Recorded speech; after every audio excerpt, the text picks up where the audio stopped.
Welcome back to Eatsy, where if we can make green onion cakes, then so can you. Ah, the majestic green onion cake. Do they really need an introduction? Apparently, yes, because the YouTube algorithm tells us to. The history of green onion cakes can be traced back to northern China, specifically the Shandong province, where they were first created as a local specialty. But looking up the Shandong province on the map, it appears to be south of Beijing. So technically, is it northern China if it's south of Beijing? We're not here for geography, we're here for the food. In this video, we're going to show you two different techniques for you to make onion cakes. The fancy foldie sandwich method, and the twisty bun method. That way you can use whichever one you think will be easiest for you. We're going to start off with 750 grams of flour.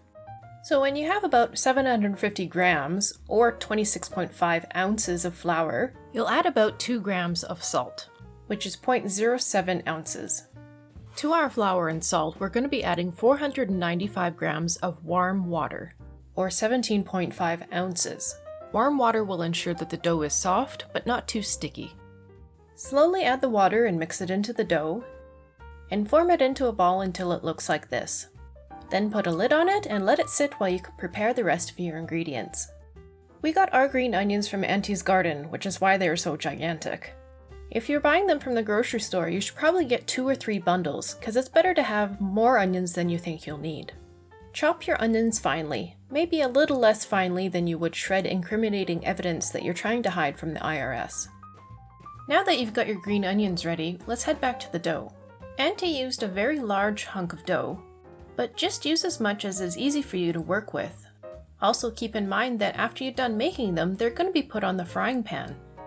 So if you know you're really good at making really big pancakes, then you could probably make bigger green onion cakes. But if you prefer making smaller pancakes, make your green onion cakes small as well. So using as much dough as you're comfortable with, using a rolling pin, spread it out over a well-floured surface. Don't be shy about using more flour if you need to keep your dough from sticking to your surface. Your dough should be about 1/8 of an inch thick, which is about 0.3 or 0.4 centimeters thick. Then we're going to take some regular cooking oil and lightly paint the surface of your dough. Here you can see Auntie takes the outside of the dough and folds it inwards over the middle to make sure that all the surface is coated evenly.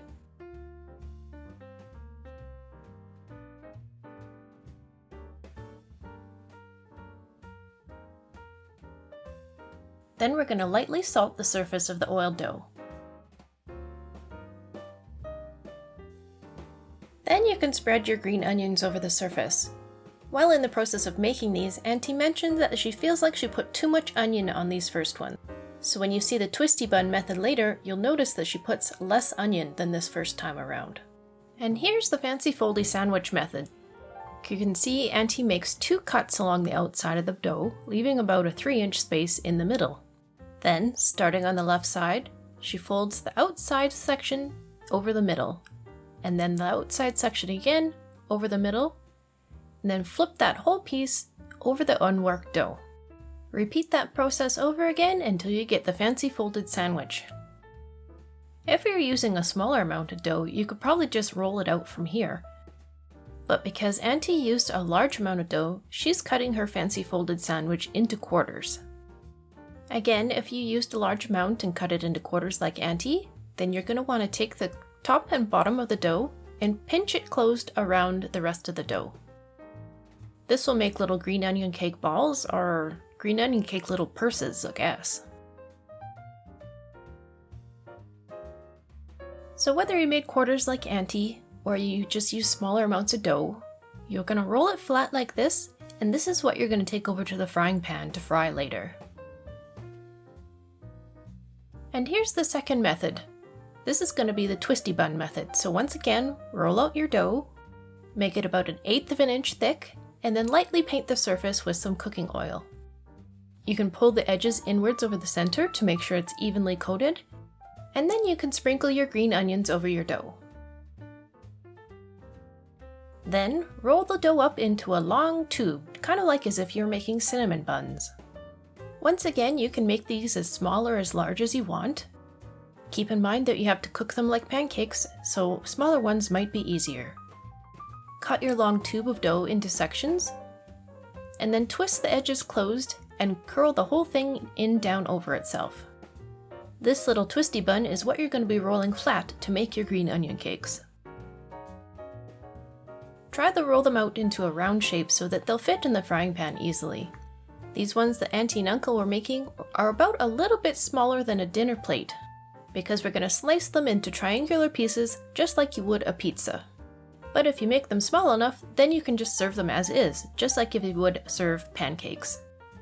Over to the cooking part, make sure that you're using a well-oiled pan for your onion cakes. After adding an onion cake to the pan, put a lid on it and let it cook until the first side is golden brown. You can check the underside with a spatula, and if it's golden brown, flip it over. Replace the lid and let it cook again until both sides are golden brown. Periodically add more oil to your pan to ensure that your onion cakes won't stick to it. Also, it's best practice when making green onion cakes that you hit the like and subscribe buttons. As mentioned before, we've made our onion cakes quite large, so here Auntie is cutting them into pizza slices. And there you have it, green onion cakes. Normally green onion cakes are part of a side dish, so here we've made a complete meal made out of various side dishes. We have it plated alongside Chinese roast beef, spicy potatoes, and black mushroom salad, all served alongside of bowls of tomato egg soup. The recipes for all these dishes will be up on our channel at some point, so be sure to subscribe so you don't miss them when they come out. Please let us know in the comments if you tried our green onion cakes, and as always, thank you so much for watching.